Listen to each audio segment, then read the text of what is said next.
வேண்டாம் என்று சொல்கின்ற அந்த விஷயத்திற்கு வாழ்வளிப்பது போன்று இருக்கும். அதுதான். ஏனென்றால் நாம் எதை வேண்டாம் என்று சொல்கின்றோமோ அது ஒரு சக்தி, அது அங்கே இருக்கிறது. நீ வேண்டாம் வேண்டாம் வேண்டாம் என்று சொல்ல சொல்ல அதற்கு நீ கூட கொஞ்சம் சக்தி, அதாவது நீ வேண்டாம் சொல்லும்போது அதுவும் கிட்டத்தட்ட ஈக்குவல் அண்ட் ஆப்போசிட் ரியாக்ஷன் இருக்கு கண்டிப்பாக, இல்லையா? எவ்ரிதிங். அதனால நீ புரிந்து கொள் அப்படின்னு சொல்றாரு.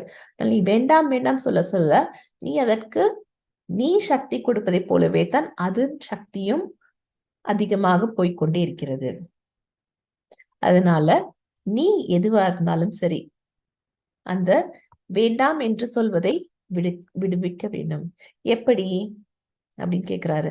அதுக்கு உன் கண்களை திற, கண்ணை திறந்து அதை பாரு, அப்படின்னா அது காணாம போயிடும் அப்படிங்கிறாரு.